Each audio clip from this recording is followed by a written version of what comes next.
Hello everyone. I would like today to explain a little bit more about a key concept in Ayurveda, which is the concept of Panchakarma. You might have heard this term because it is the general term used for the treatments of Ayurveda. So in general, if you want to do an Ayurveda retreat, or if you have a full Ayurveda experience, that's normally what you're going for, is a Panchakarma. Now the word Panchakarma, it's a Sanskrit word, which was the language used in the classic Ayurveda texts. The word Panchakarma means 5 actions. This can cause a little bit of confusion because it refers to 5 classic treatments used in Ayurveda, but it doesn't mean that a Panchakarma is only those 5. So I'll list the 5 and then later I'll explain where a little bit the confusion is. The first of these 5 treatments of these 5 karmas is called Nasya, which is the application of medicated oils or medicated substances into the nose. The second, going down towards the mouth, will be Vamana, which is the inducing of vomiting, the purgation upwards, not towards vomiting. The third is called Virechana, which is the purgation downwards. So basically inducing going to the toilet few up to several times throughout the day. The next will be the Vasti, or you can also hear some people speaking as Basti, which is the enemas.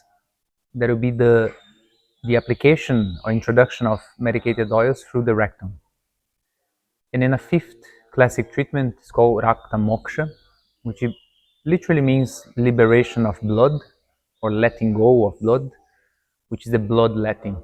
That will be done sometimes in the old days, certain types of wounds by actually small cuts that release excessive blood concentration, and also be done through leech therapy. So leeches at specific place of the body, and they will drain the blood.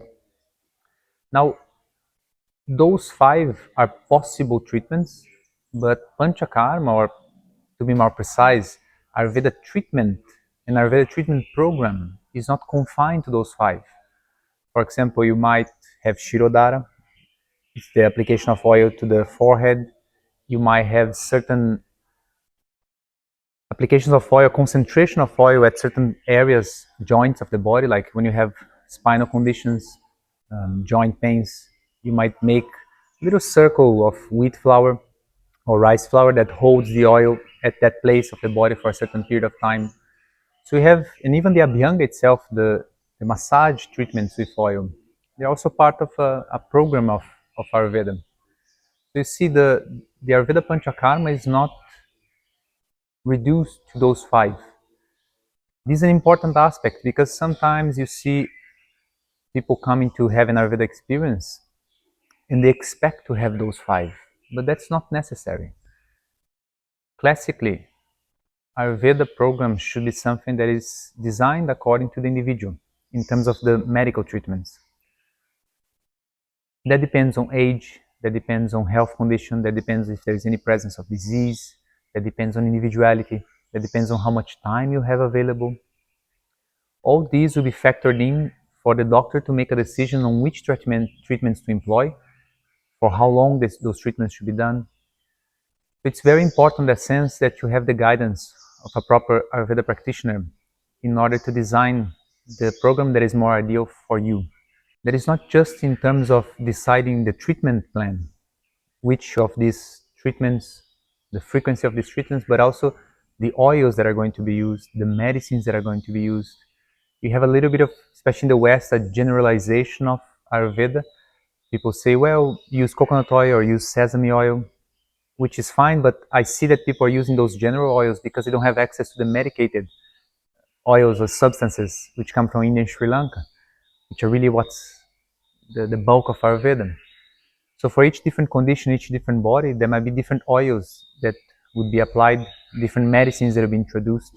So you can't just make a blank, like a blanket application of, well, just use sesame oil. It depends. It depends on the person and all that. The choice of treatments, the choice of the oils, the choice of the medicines, it's something that has to be done through the doctor so that you can get the best results.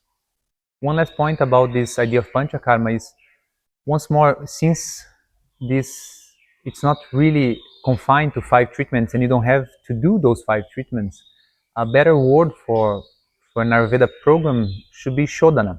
Shodhana means purification. In the end, what you're trying to do through an Ayurveda process is to purify the body, to cleanse it. Here we can also draw a distinction that a lot of people call this Panchakarma a detoxification. That's okay, but Ayurveda has its own views on the body, which are the doshas, and detoxification sounds quite, let's say, modern. This idea of having intoxications in the body in terms of maybe you've been eating artificial things or your body is poisoned, and then the treatment should remove that. It's a possible way of understanding, but the proper view is that Ayurveda understands that the body has these doshas, which are names for the different functions of the body, and sometimes through living or through disease, certain of these functions of the body can be exaggerated, so it's doing too much. Think of a chronic inflammatory condition, then the inflammation is being generated regularly and to an extent that is unnecessary. So certain functions of the body can be exaggerated or getting overweight, accumulation of weight, accumulation of fat tissue. At other times, certain functions of the body might be underused, so it's not enough of that function happening on the body. Sometimes Ayurveda say it can get dushta, it can get dirty. For example, let's say digestion is not working very well, it's not digesting the food properly, or it's under digesting. So it can get dushta, it can get dirty. So the point of view of Ayurveda is more related to dosha. What Panchakarma will do is to move these excessive doshas from the body towards the digestive system, and then through medicines, through the help, through the aid of medicines, to eliminate that excess of dosha. Then the body will be, let's say, detoxified. But not because Ayurveda went there on the tissue and got rid of those toxins. That's not precisely the understanding of Ayurveda. That's a more modern picture, let's say, of alternative medicine. In the Ayurveda view, what you're trying to do is to regain proper function of the systems of the body, and then the systems of the body themselves, through the aid of the treatments and medicines, remove those excessive doshas towards the digestive system, and then it will be eliminated. So let's say, for a broad stroke, we can say that Ayurveda is aiming at developing the already functional aspects of the body, not necessarily detoxifying. In terms of an Ayurveda program, again, a Panchakarma or a Shodhana purification process, classically Ayurveda work in 3 steps. The first is the preparation. It's not ideal from this point of view to just go into detoxification, to go into the strong treatments. You should have preparation. That is done through diet, so changing eating, especially having a lighter diet. That's very important in Ayurveda because you're going to use the digestive system a lot. It's important to lighten the diet, to favor digestion through some medicines, to increase the capacity of digestion, elimination, and so on. So you're preparing the body, you're preparing digestion, you're preparing the nervous system. That's the importance of the massages. They reduce vata, which is, let's say, excessive nervous energy or nervous functioning on the body, or under activation of it. So the massages will help to stimulate and at the same time to calm the body and the mind. That's very important as a preparation for then the strong treatments, which are those classic panchakarmas that will then remove any excess or any underfunction that is happening internally in the body.